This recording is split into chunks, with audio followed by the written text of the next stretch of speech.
रवीश कुमार जी बिहार से। राधे राधे महाराज। राधे राधे महाराज जी, कोटि कोटि प्रणाम। महाराज जी, पिछले 8 महीने से वीडियो देख रहा हूँ, तब से नाम जब थोड़ा सा बढ़ा है।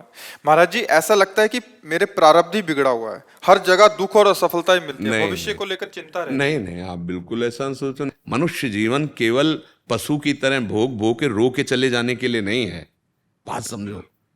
जैसे समुद्र की उफान को तटवर्ती क्षेत्र रोक लेता है, ऐसे श्री जी की कृपा इन दुखों को कि श्री जी ऐसे भुगवा रही, गोद में रख के भुगवा रही। इसलिए कोई देखो, आपको लग रहा है हम तुमको बल दे रहे हैं कि ऐसे निराश नहीं हुआ जा सकता। ऐसा ना सोचे इस परिस्थिति को लेके कि यार क्या मेरा प्रारब्ध भोगे दुख ही भोगने के लिए लिखा है क्या। भगवान का जो हो गया। नरसिंह मेहता जी गृहस्थी में थे, बड़े बड़े महापुरुष गृहस्थी में ऐसे हुए हैं कि भगवान ने पूरी जिम्मेवारी ले ली, पूरा साफा बांध लिया, उनके लोक का भी व्यवहार का भी। भात भरले गए, पुत्र के ब्याह में गए भगवान स्वयं। तो भैया ऐसा ना सोचो कि आपका बुरा प्रारब्ध है। नाम जप करो और जो दुख सुख मिले उसे सहते जाओ, और आगे का जो मार्ग है वो गंदा ना होने पावे। फिर आप देख लेना। देखो, अगर हम भगवान के मार्ग में सच्चाई से हैं तो हमारी फसल बहुत अच्छी है, अगली वाली।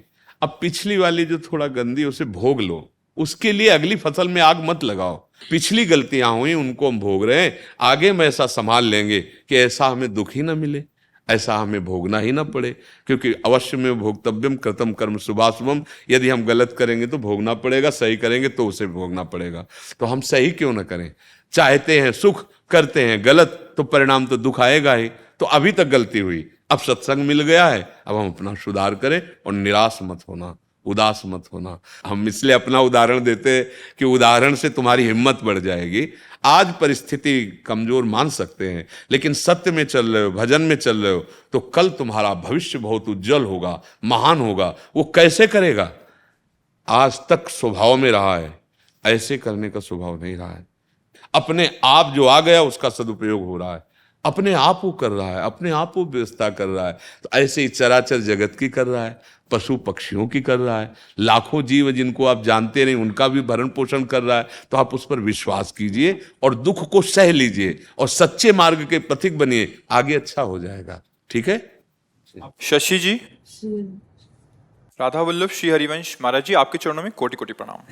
महाराज जी, मेरा प्रश्न है कि जीव ईश्वर का अंश होने के बावजूद आखिर कैसे माया के सन्मुख हो गया और ईश्वर से विमुख हो गया। आप अक्सर कहते हैं कि भगवान अपने आप से अपने आप में खेल रहे हैं। कृपया महाराज जी सरलता पूर्वक समझाने की कृपा करें, कैसे शुद्ध आत्मा बिना भजन के बातों से समझ में आने वाली बात थोड़ी है।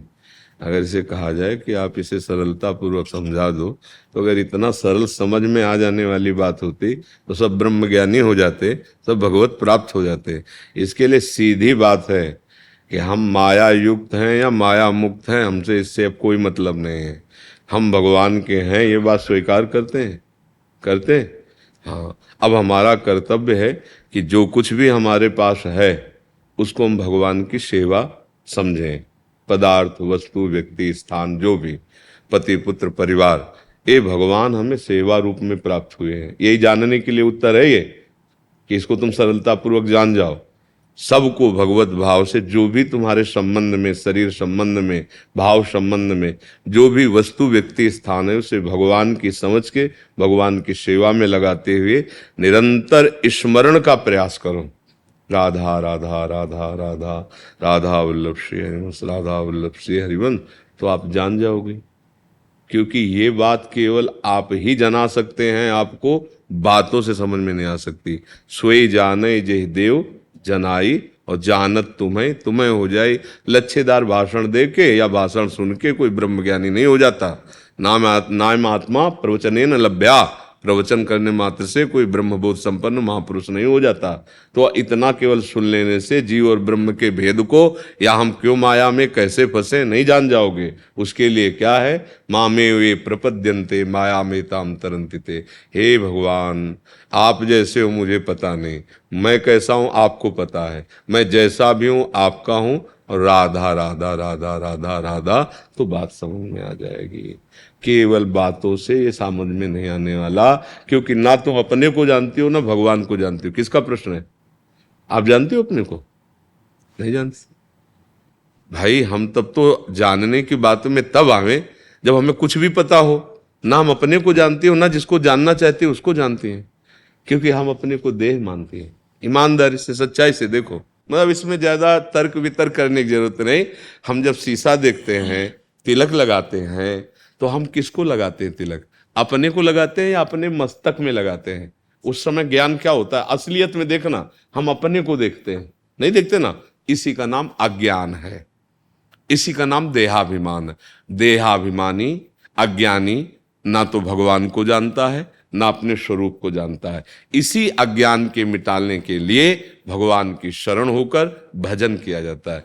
जब कोई राधा बाबा से ऐसे प्रश्न करता तो पूछते थे, कितने लाख नाम जपते हो? बोले जाओ आज से 1,00,000 नाम, पहले 1 महीना जपो, फिर हमारे सामने हो, फिर हम देखेंगे, फिर 1,00,000 नाम जप करो, फिर हम देखेंगे, फिर तुम्हें उत्तर देंगे। क्योंकि तब तुम समझ पाओगे भगवत बुद्धि का जो स्वरूपानुभव की तरफ गति होती है, उसको समझ पाओगे। ये एक ऐसा स्वप्न है संसार जिसका आज तक कोई निराकरण नहीं है, कोई निराकरण नहीं। स्वप्न का कोई निराकरण होता है? लड्डू बेसन के थे, घी पड़े हुए थे, मीठे थे, सब कुछ था, लेकिन जब जगे तो यार एक बूंद नहीं, एक लड्डू की बूंदी भी नहीं, कुछ भी नहीं। और पूरा स्वप्न में देख डाला कि बढ़िया लड्डू बनाए, फिर भोग भी लगाए, और फिर पाया भी, और फिर सब कुछ नहीं आया पेट में, ना इतना आया ना जबान में आया। बिल्कुल ऐसे ही चल रहा है, ऐसे ही चल रहा है। हम एक स्वप्न में फंस गए। कौन से स्वप्न में फंस गए? मोह में। मोह अज्ञान, अज्ञान अपना भ्रम, अपना भ्रम स्वयं का। कैसे? गोस्वामी जी ने बहुत सुंदर कहा है, बंध्यो कीर मरकट की नाई। जीव का बंधन कैसा है? बोले बंदर और तोता की तरह बंध गया। जैसे तोता बांधने वाले आते हैं तो ऐसे एक पोला, और रस्सी में ऐसे पोला जैसे पंखा घुमाने वाला होता है ना, ऐसे पोल कर दिया, और उसमें लासा लगा दिया, चिपकने वाली चीज, और दाना रख दिया। तोता आके उस पर दाने के लोभ से जे भी बैठा तो घूम गया वो, क्योंकि पोला है ना। अब घूम गया, वो सोचता अगर मैंने छोड़ दिया तो मरा, और अगर वो छोड़ दे तो मुक्त हो जाए। अब वो छोड़ता नहीं है और वो बंधन में आ जाता है बहेलिया के। ऐसे ही बंदर जैसे सुराही है, और उसमें अंदर छुआरे भर दिए, चने भर दिए, और वो इतना लोभी है कि ऐसे डाला और मुट्ठी कस के बांध ली, और उस कम मार्ग होने के कारण मुट्ठी निकल नहीं। अब वो बार बार परेशान होता, मुझे किसी ने पकड़ लिया। अगर वो प्रलोभन छोड़ दे तो वो मुक्त ही है। ऐसे ही 5 ज्ञानेंद्रियों के द्वारा भोग रूपी सुराही में हमने डाल दिया हाथ, मन के सहित। अब हम कह रहे हैं हमको माया ने बांध लिया है, हम इसके बिना नहीं जी सकते, हम इसके बिना नहीं जी सकते, हम इसके बिना नहीं जी सकते। ये असर हमारे मोह का हमारे ऊपर पड़ने लगा। अब ये इतना सत्य भाषित हो रहा है कि सत्य भगवान बिल्कुल नहीं दिखाई दे रहे, और असत्य जो कुछ है वो सब दिखाई दे रहा है, और जितना असत्य है वो सब सत्य लग रहा है। ऐसा लग, आप लोग तो बड़े भाग्यशाली के सत्संग सुन रहे हैं। सैकड़ों, हजारों, लाखों घड़े रख देने पर, जैसे चंद्रमा का प्रतिबिंब या सूर्य का प्रतिबिंब लाखों पड़ सकते हैं, पर सूर्य चंद्र लाखों नहीं हो सकते। ऐसे ये घड़े हैं शरीर, 5 भौतिक घड़े हैं, इनमें एक ही गोविंद, एक ही परमात्मा वो भास रहा है, एक ही है, हजार नहीं है। पर चमत्कार ये है उसका कि वो हजारों, लाखों, असंख्यों रूपों में होते हुए भी, असंख्यों स्वभाव, असंख्यों वर्ताव करते हुए भी वो एक। और ये बात हमारी समझ में नहीं है कि जो वो एक है वही यहां भी है।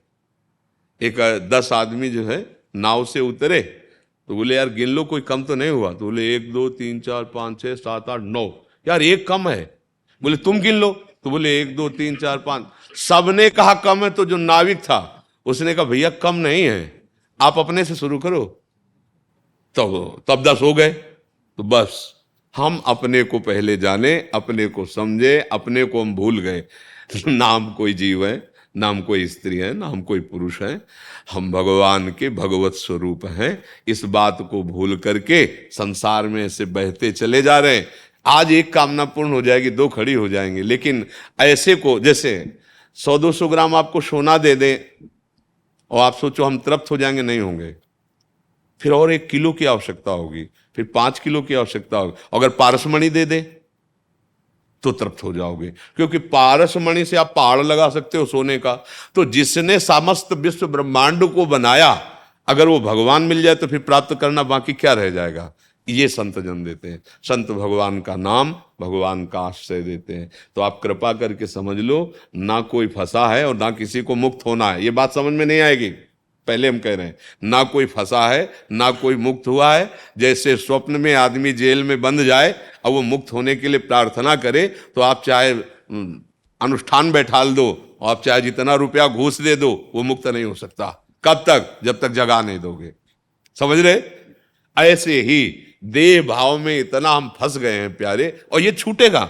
और सबको, गांव के एक आदमी से पूछ लो तो एक एक भैया 4 दिन की जिंदगी, मर के जाना है, कुछ साथ नहीं ले जाना, तो फिर कुकर्म काहे कर रहा है, पाप कर्म काहे कर रहा है, फिर सत मार्ग में क्यों नहीं चल रहा, भगवत चिंतन क्यों नहीं कर रहा, दूसरों के सुख वाली बात क्यों नहीं कर रहा, इतना नीच आचरण में क्यों उतरता चला जा रहा है? तो जो ज्ञान है ना, उसका प्रयोग नहीं हो रहा है और हम फंसते चले जा रहे हैं। सच्ची मानिए, एक भगवान के सिवा दूसरा कोई नहीं है। हम तुम सब उसी सूर्य की किरणें हैं, उसी समुद्र की लहरें हैं।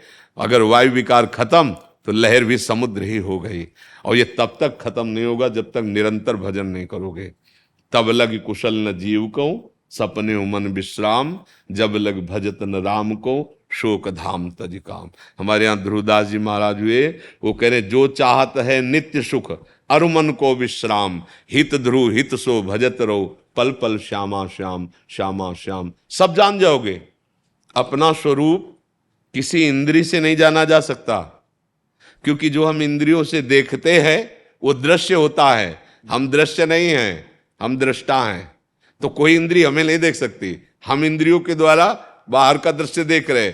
जो इंद्रिय और मन से रहित हुआ वो अपने स्वरूप को, अभी तो मन ही में तन्मयता है। मन कहता है ये देख लो, तो हमें लगता है कि अब हमारा आज देखने का ये मन है, तो हम ही देख रहे हैं, हम ही सुन रहे हैं, हम ही भोग रहे हैं। ये बहुत बड़ा ज्ञान है।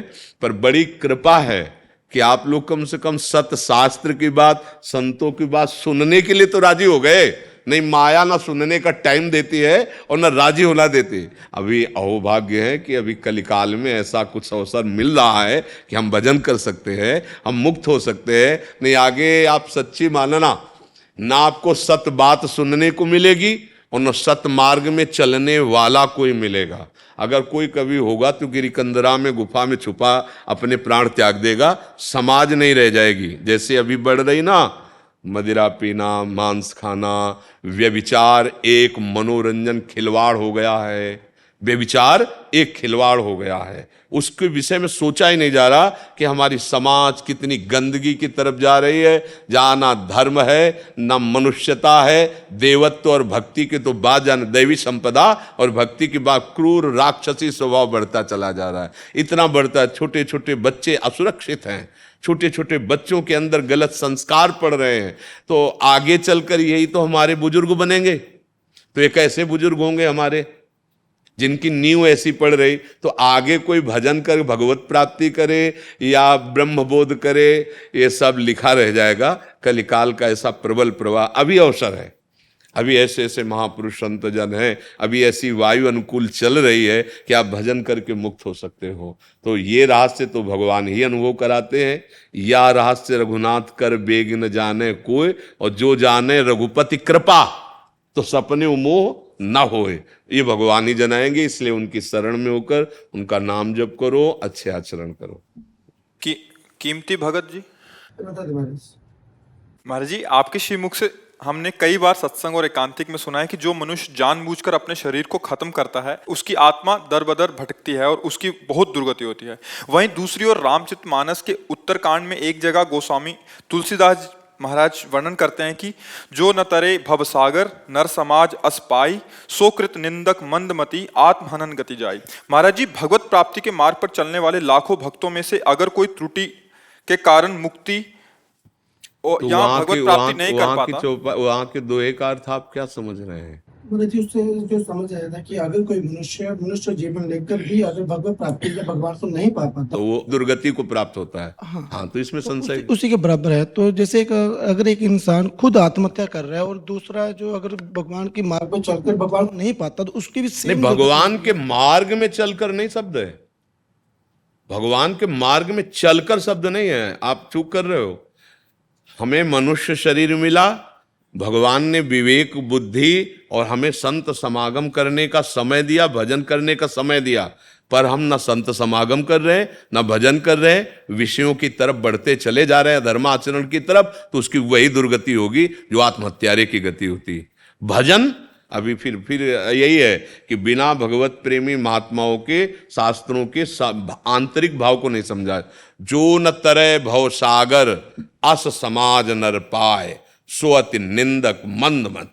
वो बड़ा निंदनीय है, मंदमती है कि काहे के लिए मनुष्य शरीर मिला कि वो अपने सारे पापों को नष्ट करके और भजन करके भगवान को प्राप्त कर ले। और उसने क्या किया, अब मनुष्य जन्म प्राप्त करके भोगों की बाहुल्यता में, भोगों के भोगने में वो चूक गया कि अधर्माचरण है कि धर्माचरण, बस बहता चला गया। और ऐसे लोग काल कर्म ईश्वर मिथ्या दोष लगाए। एक बार जिसने राम नाम बोल दिया, कृष्ण नाम बोल दिया, हरि नाम बोल दिया, इसलिए कि मेरा भी कल्याण हो जाए, हम कहते हैं उसकी दुर्गति नहीं हो सकती। एक बार जिन नाम ली हित सो होए अति दिन। वहां वो बात उस पुरुष के लिए कही जाती कि इतना सुंदर मानव दे, इतना सुंदर बुद्धि, इतना सुंदर मार्ग में आप चल सकते हो और आप गंदे मार्ग का अनुसरण, पापाचरण कर रहे हो। समझ पा रहे हैं आप?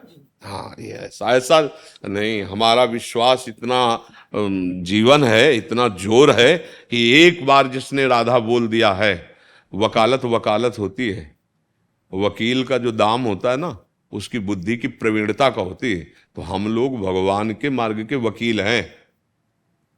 मुकदमा वकील से ही जीता जाता है। चाहे जितने तुम्हारे सबूत कमजोर हों, अगर वकील जोरदार का है तो मुकदमा जिता देगा। तो हम जो संत महात्मा होते हैं ना, वो भगवान की बात को पकड़ते हैं, भगवान की बात को।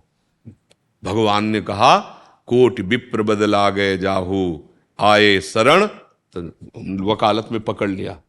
भगवान ने कहा आप चेत सुदुराचारो भजते माम अनन्य भाग, पकड़ लिया, पॉइंट पकड़ लिया। महाराज हम तो बहुत पापी, चिंता मत कर, मेरे पास पॉइंट है, तू आ भगवान के शरण में, कृष्ण कृष्ण बोल, राधा राधा बोल, अब तक जो गलतियां की सुधारने की चेष्टा कर, पक्का तेरा कल्याण हो जाएगा, पक्का तुझे भगवान मिले। ये हम अपने बल से थोड़ी करते हैं। वो जान रहा है, पॉइंट जान रहा है, इसलिए हमारा बल नहीं है, मेरे बल तो प्रभु है। अरे उन्हीं से, उन्हीं के बल से, उन्हीं के बातों से, उन्हीं के नाम से, उन्हीं की लीला कथा से, उन्हीं के चरण बल से ये सब है, उन्हीं से है। तो ये जो पॉइंट हम कह रहे हैं कि एक बार अगर राधा कहा है तो भारी पड़ जाएगा यमराज को हिसाब देना। एक बार जीवन में भगवान नाम लिया है तो ऐसा महामहिमा में नाम अगर किसी के जिह्वा से उच्चारण हो रहा है तो हम उसको ये नहीं कह सकते कि आत्महत्यारे की गति को प्राप्त होगा। समझ रहे ना? हाँ, हमारे पास ऐसे बहुत से ऐतिहासिक उदाहरण भी हैं और हम लोग सब उसी लाइन में हैं, उसी लाइन में हैं। अगर भगवान कृपा न करते, उन्होंने कृपा करके निकाला, ऐसे आप लोगों को भी तो निकाल रहे हैं। यहां तक कौन ला रहा है? बिना हमारी लाडली कृपा के आप वृंदावन में कदम नहीं रख सकते, धाम नहीं आ सकते, यहाँ सामने बैठ के संभाषण नहीं कर सकते। जब भगवान द्रवित होते हैं, प्रभु प्रसन्न होते हैं, तब ये अवसर प्राप्त होता है। तो वो जो वहाँ लिखा हुआ है उसका मतलब ऐसा नहीं है कि भजन।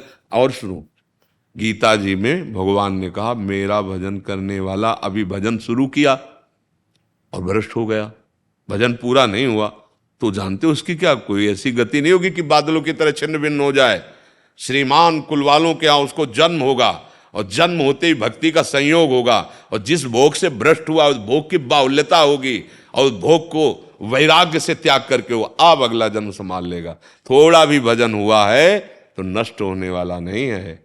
धर्म कर्म एक अलग चीज है, पुण्य पाप ये अलग चीज है, भजन एक अलग चीज है। भजन का एक भी बीज कभी नाश नहीं होता, भक्ति बीज पलटे नहीं, जो जुग जाए अनंत, ऊंच नीच कुल उपजय होए संत को संत। एक नाम अगर एक बार का है राधा, तो ये तुम्हें हर समस्या का समाधान देते हुए एक दिन राधा में बना देगा, एक दिन कृष्ण में बना देगा। पूज्य श्री राधा बाबा के वचन कि अगर आपने एक बार कहा राधा कृष्ण तो आपके जीवन की मंगल की नींव रख गई, अब आपका निश्चित मंगल हो जाएगा। ये कोई ऐसा नहीं कि हम भगवान के नाम की महिमा कह रहे हैं, केवल ऐसा ही है, ऐसा ही है। हम लोग अज्ञानी जीव हैं, विश्वास नहीं होता, पर फिर भी विश्वास ना हो कि आग जला देगी क्या, तो जलाई देगी, उसमें दाई का शक्ति, तुम्हारे विश्वास से क्या उसमें फर्क पड़ेगा।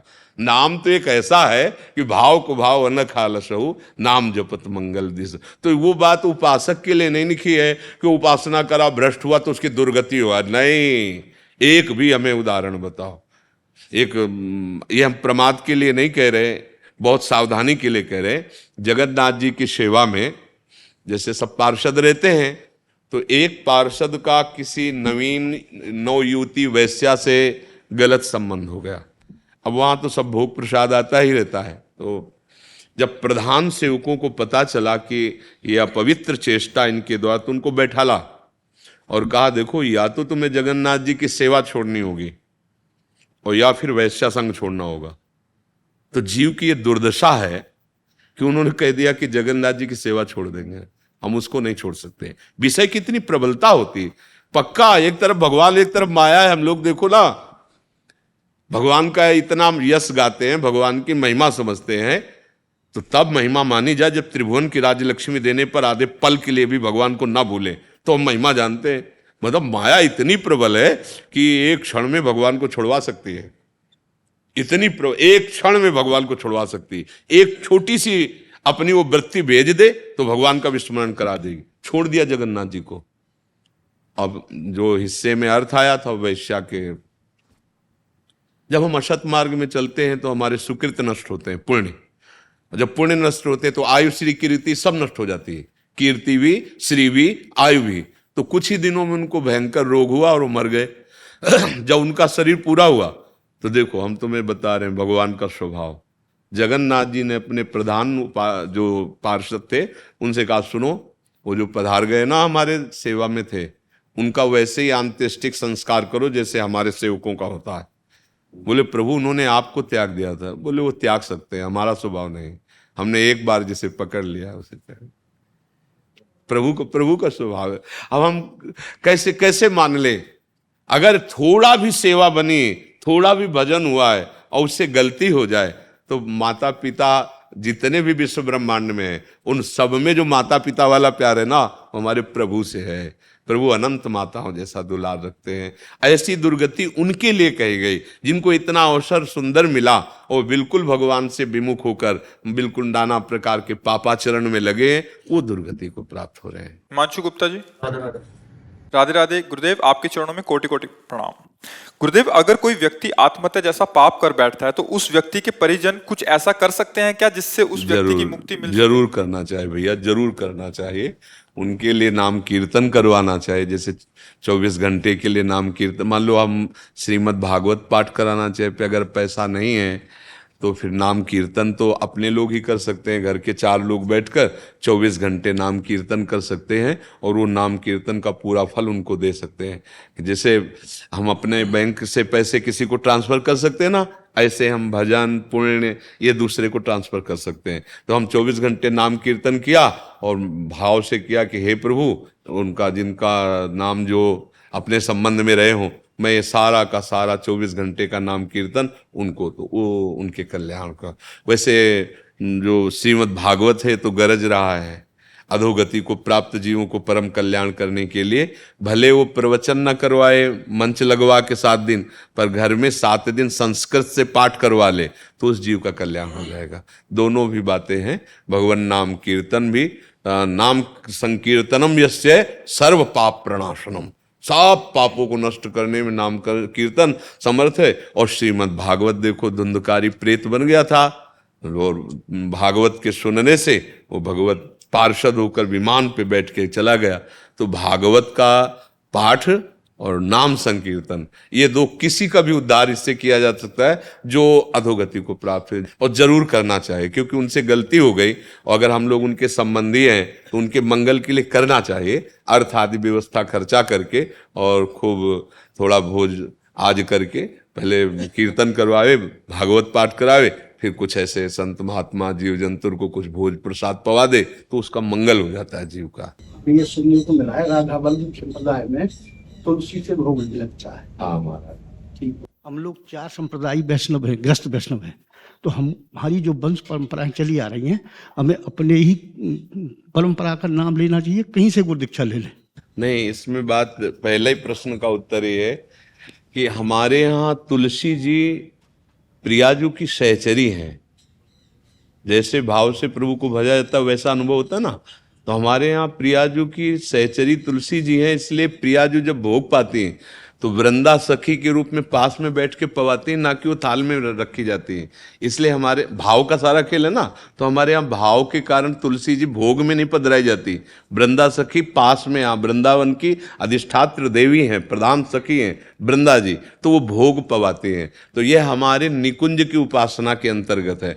आपकी उपासना में वृंदावनेश्वरी या ठाकुर जी के चरणारविंद की वो दासी हैं वृंदा, तो इसलिए वो भोग में भी, माला में भी, श्रृंगार में भी, सब जगह पधराई जाती है। हमारे यहाँ सखी हैं, इसलिए वो बैठ के पवाएंगी, ना कि भोग की थाल में विराजमान की जाएंगी। अच्छा, आपकी जो गुरु परंपरागत चल रहा है हाँ, तो आपको चाहिए कि अपनी ही परंपरागत की उपासना में जहाँ रति है वहीं और रति बढ़ानी चाहिए। इधर इधर जहाँ सत्संग अच्छा लगे सुन लो, शास्त्र की जो बात लगे सुन लो, लेकिन अपनी गुरु परंपरा की बात, अपनी गुरुवाणी की बात, अपने गुरुजनों की बात वो उपासना में हृदय में रखे। बात समझ रहे हैं? हृदय की उपासना बदली नहीं जाती कि आज हमारी बात सुनी तो आज हमारे, कल उनकी बात सुनी तो उनकी।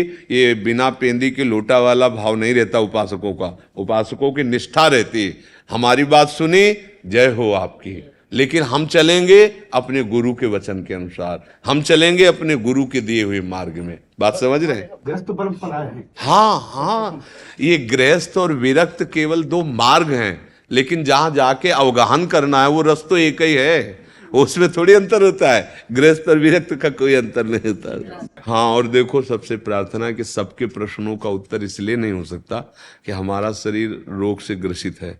अब जैसे आप तो केवल 10 मिनट बैठे, लेकिन हम बहुत समय से बैठे हैं। 2 बजे आए थे, फिर सत्संग हुआ, फिर वहाँ श्री जी की सेवा, फिर तो आपको लगा मुझे तो बहुत कम समय मिला, पर हमें एक एक मिनट भारू हो रहा है। भारू का मतलब ऐसा लग रहा है कि जहाँ ये बोले कि हाँ अब संपन्न, तो मैं जाके लेट जाऊं, क्योंकि किडनी खराब है ना। तो आप लोगों को जो प्रश्न उत्तर में मान लो किसी का प्रश्न नहीं हुआ, किसी को लगता मैं तो इतनी दूर से आया, मेरे को तो बात करने को नहीं मिला, तो भगवान की कृपा मनाओ कि अगर 5 मिनट भी मिल रहे, 10 मिनट नहीं, तो मान लो ये शरीर अभी सैया में पड़ जाए, तो फिर इसलिए इन लोगों से नाराज मत हो कि मेरे प्रश्न का उत्तर नहीं हुआ। या यहाँ किसी का कोई ऐसा नहीं चलता है कि कुछ विशेष है तो उसका प्रश्न हो गया, ऐसा नहीं। यहाँ हमारे तुम सब विशेष हो, हमारे लिए सब प्राण प्यारे हो, और हम चाहते हम सबसे मिलें, सबसे बात करें, पर शरीर की अस्वस्थता के कारण क्षमा करते रहना कि मतलब ऐसी परिस्थिति है ना। अब जैसे 300-400 लोग तो केवल ऐसे जाते हैं, ऐसे हमको अच्छा नहीं लगता, वो हमारे लिए घंटों से खड़े हैं, तो हमें लगता है कि 4 घंटे से 3 घंटे से खड़े हैं और एक केवल से, तो आप लोगों को तो 10-15 मिनट मिल ही गया। 400 लोग ऐसे हैं जो 1 मिनट भी नहीं खड़े होने पाते, ऐसे निकल जाए, तो थोड़ा शरीर अव्यवस्थित है। भगवान की कृपा ऐसी है कि यात्रा और सेवा बड़ी लंबी दे दी और गाड़ी के पहिए फेल कर दिए उनका तो इसलिए क्षमा करते रहना। आओ जी महाराज, धन्यवाद, लाला की नंदगांव से आए महाराज। धन्यवाद। हमारे ब्रज के परम संत हो। नहीं, ये आप सब ब्रजवासियों का प्यार है महाराज जी, संत तो आप हैं। बाबा नंदलाला की कृपा है, हम ब्रजवासियों को आप परम संत के रूप में, एक दिव्य विभूति रत्न के रूप में नंदलाला ने बरसाने में लाडली लाडली ने आप हमारे पास भेजे, मन को बड़ी प्रसन्नता। नहीं, ये सब आप ब्रजवासियों के अन्न का प्रभाव है। आपके घरों का अन्न जब इस शरीर पे गया तो जो रंग आया वो आपका है, हमारा नहीं है। आपके अन्न का ये प्रभाव है, आप ब्रजवासियों की चरण धूलि का ये प्रताप है महाराज। इसमें किंचन मात्र कहीं हमारा कोई पुरुषार्थ या साधना या तपस्या नहीं। आप ब्रजवासियों का जो दुलार है, आप ब्रजवासियों की जो कृपा दृष्टि, जब हमारे ब्रजराज आपके कर कमल से सुखी होते हैं तो हम तो उनके दास हैं, तो आपका ही ये जो दुलार प्रसाद है ना, यही हमें पुष्ट कर रहा है। जय हो जय हो। बाबा एक मन में भाव है, अगर आप आज्ञा करो तो कहूँ। जी जी। अभी प्रकट हो मन में भाव। जी। मैंने बहुत जगह सुनी कि चोरी कर लेते हैं घरों में, जी जी चोरी करते हैं तो वो क्या चुराते हैं? वो वित्त चुराते जी। हैं। और बाबा आप भी एक चोर हैं, हम ब्रजवासी नंदगाम वासियों की नजरों में आप चित्त चुराते हैं, वो वित्त चुराते हैं, आप चित्त चुराते हैं। आपके सुंदर भाव, आपकी भावना, ब्रजवासियों के प्रति समर्पण भाव और ब्रज रज के प्रति आपकी आत्मा को समर्पण, बाबा ये स्वयं बरसाने में विराजमान लाडली लाल जब कृपा करें, हाँ, बिल्कुल, नंदगाम में जी, जी। कन्हैया कृपा करें, हाँ, बिल्कुल। तभी बाबा ये हाँ, सब संभव है। जी। अन्यत्र कितने लोग आमे, कितनी भावना हुई, कब भावनाएं उनकी बह जाएं, बिल्कुल। पतो नहीं। जी, तो जी। आपको बड़ा सुंदर भाव। और बाबा वैसे तो आशीर्वाद आपसे हमें लेना चाहिए, ले। लेकिन बस हम ये- नंदगाम को गोसाई बालक हूं, जी, जी, इस जी। भाव से जी। आपके लिए भी आशीष जी, या जी। ब्रजवासी बालक की तरफ से जी। आपकी अंतरात्मा सदैव राधा रानी और हमारे नंद लाला के चरणों में निज विद्यमान रहे। बोलो नंद के लाला की, यार नहीं ब्रजराज कुंवर सो। बाबा यार नहीं ब्रजराज कुंवर सो, और प्यार नहीं ब्रजवासिन को सो। हेत नहीं हरि भक्ति बराबर, हेत प्रेम, हेत नहीं हरि भक्ति बराबर, और देश नहीं बाबा ब्रज मंडल जैसो। जय हो, जय हो। आपने निहाल कर दिया। आपने जो कहा ना कि प्रियालाल, बस अब हम कुछ नहीं। बाबा हम नंदगाम के हैं, लेकिन हमारे जीवन को सार राधा रानी के चरणों की रज जब हम नंदगांव से बरसाने जामे, 1 वर्ष तक वह गुलाले रखें और अगले वर्ष इसलिए जीते होली तक कि लाडली लाल हमें दोबारा से वहां बुलाएंगी। और बाबा मेरी अंतर आत्मा को भाव, मैं आपके दिव्य स्वरूप में केवल राधा रानी के दर्शन करूं, राधा रानी की कृपा के दर्शन करूं बाबा। बस आपको आशीष, आपको स्नेह, आपको प्रेम सदैव या नंदगाम के अनभिज्ञ अनपढ़ बालक के नहीं ऊपर। नहीं नहीं, भगवान का एक स्वभाव है, वो सत्य प्रतिज्ञ है, पर अपने निज जनों की बात के आगे वो अपनी भी बात भूल जाते हैं। तो बड़े से बड़ा भी संत इनकी चरण रज के बराबर नहीं हो सकता। उद्धव जी जैसे महात्मा बृहस्पति जी के शिष्य हैं, भगवान के निज सखा हैं। जब हमारे ब्रज वृंदावन की रज का सेवन किए ना, मथुरा से आए ना, तो लौट गए इस चरण रज में। कहते हैं आके मुझे कोई गुल्म लता औषधि बन जाए। तो क्यों? बोले ब्रजवासियों की चरण धूलि हम पर पड़ेगी। बाबा आशीष दो कि ये ब्रजवासी बालक आपके दर्शन की इच्छा सदैव या मन में बनी रहे। जब आप कृपा करो तो दर्शन दे जाओ, जब आप कृपा करो आ जाओ। जय नंद लाला की, जय जय श्री- जय हो लाडली लाल की, बोलो वृषभान की जमाई की। जय जय। मार दियो टोला बाबा।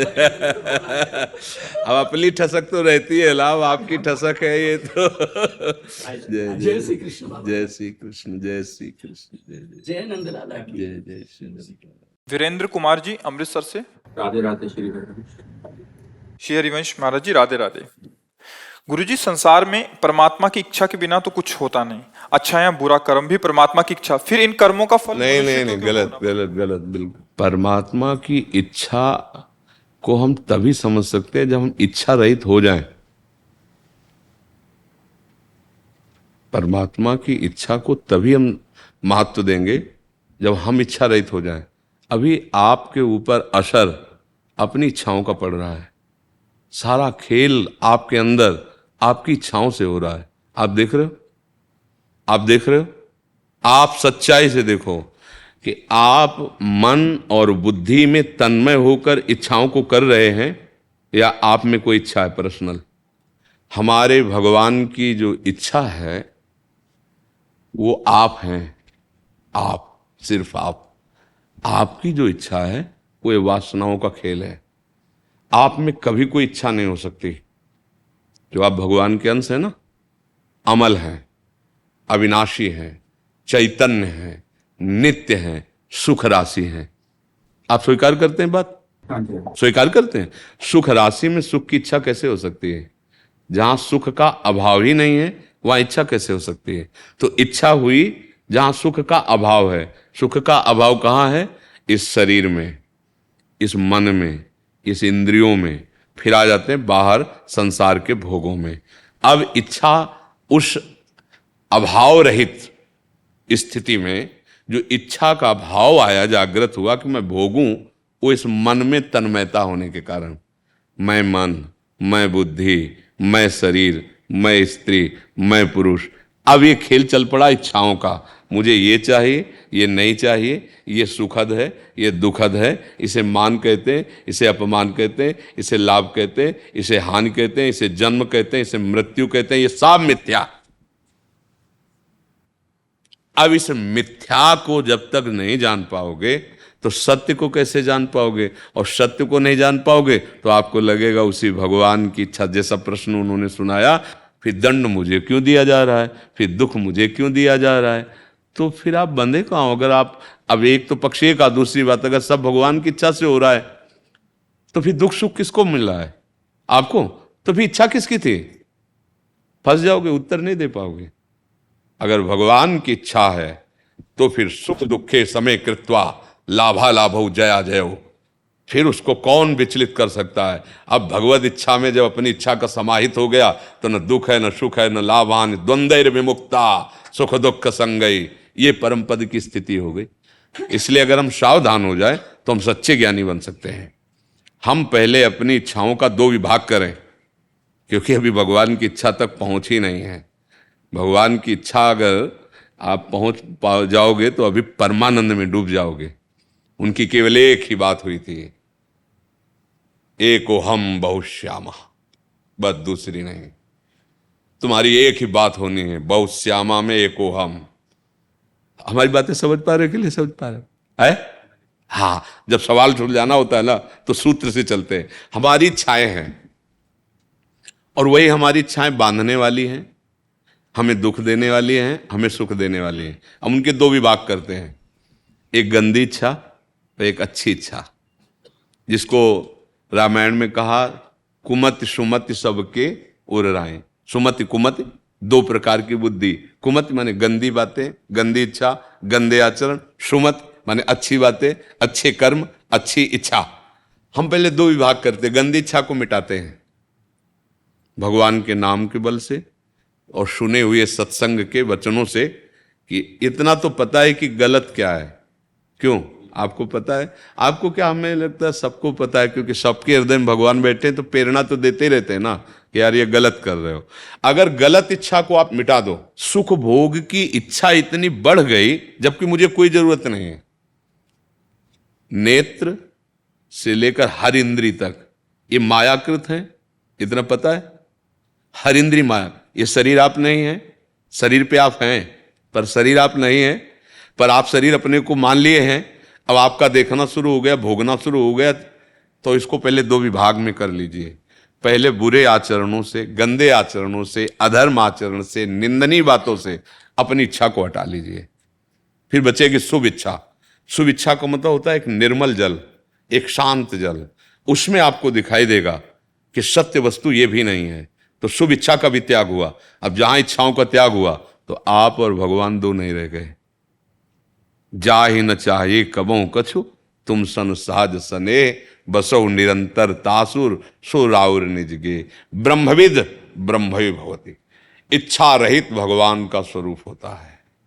भगवान में इच्छा नहीं होती, इच्छा अभाव में होती है। समुद्र की इच्छा गड्ढों में खेलने की नहीं होती। गड्ढों में जो जल भरा हुआ है वो समुद्र की आकांक्षा नहीं है, आया समुद्र से ही है। ऐसे ही अगाध प्रेम समुद्र भगवान, आनंद समुद्र भगवान में कोई इच्छा नहीं होती। ये इच्छाओं का विभाग हमारे अंदर बैठा हुआ है। हम शुभ और अशुभ इच्छाओं का जाल बिछाकर फंसते चले जा रहे हैं। अगर ये सब भगवान की इच्छा से हो रहा है तो भगवान ने गीता में निषेध क्यों किया, भागवत में निषेध क्यों किया, संतों की वाणी में बैठ के क्यों आपको रोक रहे हैं, आपके हृदय में बैठ के क्यों रोक रहे हैं? फिर कानून विधान, भारतीय कानून संविधान फिर दंड क्यों दे रहा है? क्योंकि सब भगवान की इच्छा से हो रहा है, तो भैया होने दो। ऐसा तो नहीं है ना, एक विधान बनाया गया करो और एक विधान बनाया गया नहीं करो, और जब ना करने वाले से आप ऊपर उठोगे तब करने वाले से भी ऊपर उठ जाओगे, क्योंकि करना और ना करना ये दोनों अहम की धरा में, अज्ञान की दशा में होते हैं। अहंकार विमूढ़ आत्मा करता हमिति मन्यते, फिर वो परमानंद स्वरूप जागृत हो जाता है। तो भैया पहले इच्छाओं का विभाग करो, वो न ले जाओ कि भगवान की इच्छा से हो रहा है, नहीं तो फिर हम ये भी कह देंगे भगवान की इच्छा से कैंसर भी होता है, भगवान की इच्छा से दुर्गति भी होती है, भगवान की इच्छा से नरक भी होता है, भगवान की इच्छा से फांसी हो, तो फिर रो काय को रहे हो, फिर प्रश्न काय को कर रहे हो, समस्या क्या है? पर बोले नहीं नहीं हमें ये नहीं चाहिए, ये नहीं चाहिए ना, हाँ तो फिर ये नहीं करना चाहिए।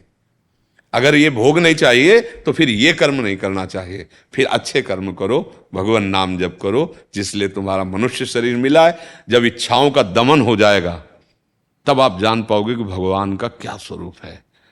कोई इच्छा नहीं। बड़ा भ्रम चल रहा भैया, बड़ा भ्रम कैसे हम तुम्हें समझाएं।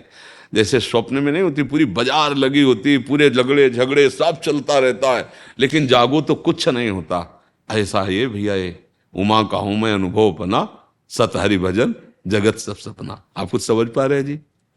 है नाम जब करोगे तो सही में समझ पाओगे। नहीं ये बड़ी गूढ़ पहेली है, अध्यात्म मार्ग है। सन्नी गुप्ता जी जम्मू से। राधे राधे महाराज। राधे राधे महाराज जी, आपके चरणों में कोटि कोटि प्रणाम। महाराज जी, मैं पिछले कुछ महीनों से निरंतर आपकी वीडियो देख रहा हूँ, जिससे मैंने अपने जीवन में काफी सुधार भी किया है, और श्री जी कृपा से मुझे दूसरी बार वृंदावन आने का अवसर प्राप्त हुआ है। महाराज जी, दूसरों में भगवान का रूप देखकर किसी पर भी गुस्सा ना करने की कोशिश नाकाम सी हो रही है। किसकी? महाराज, जब बिना हाँ किसी अभी कारण सामने देखो, वाला- हाँ देखो अभी क्या है, ये बहुत ऊंची स्थिति है, ये कोई छोटी स्थिति नहीं है। अभी जैसे हम कक्षा 1-2 में पढ़ रहे हैं, हमें पीएचडी वाली बात सुनने को मिल गई, तो हमको दिमाग में रखना कि हमें पहुंचना यहाँ है, पर आज हम उसे नहीं धारण कर पाएंगे क्योंकि स्थिति नहीं है ना। देखो भगवान सब में हैं, पर पर्दा लगा हुआ माया का है, सतोगुण रजोगुण तमोगुण, और हम जो देख पा रहे हैं उसी पर्दे को देख पा रहे हैं। और पर्दे में 3 प्रकार की क्रीड़ाएं हो रही, एक सात्विक अच्छी, एक राजसिक थोड़ा अच्छी थोड़ी गंदी, और एक तामसिक घोर हिंसात्मक पापात्मक। अब हम कैसे भगवान देख पाए? जो ऐसा निंदनीय कर्म करता है, जो ऐसा नीच बोल रहा है, जो ऐसा नीच खा रहा है, ये तमोगुण दिखाई दे रहा ना, तो उससे हम पर्दा लगा है, अब हम भगवान नहीं दिखाई दे रहे। 3 गुणों का ऐसा पर्दे पे फोकस चल रहा है, जैसे फिल्म आप देखते हैं ना, पर्दे पे होता कुछ नहीं है पर फोकस का सारा होता है ना, नीचे से जो फोकस पर्दे पे पड़ रहा है, और पर्दे में ना कोई व्यक्ति है ना लेकिन पर्दे में पूरा नगर है, पूरा सब चल रहा है ना। आप देखते हैं ना, सिनेमा में देखते हैं ना, और वो फोकस पड़ रहा है।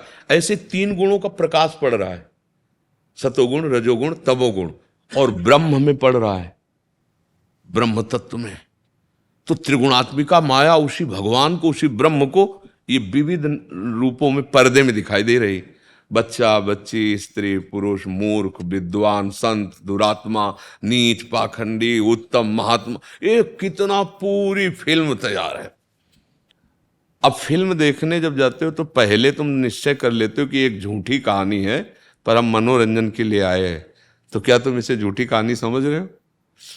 सत्य मान रहे हो कि मैं पुरुष सत्य हूं और ये स्त्री सत्य है, ये बच्चा सत्य है, ये सब बस यही है माया।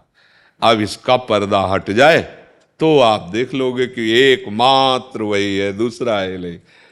अब यही हटाने के लिए तो साधना की जाती है। तो अभी बिल्कुल विचलित नहीं होना।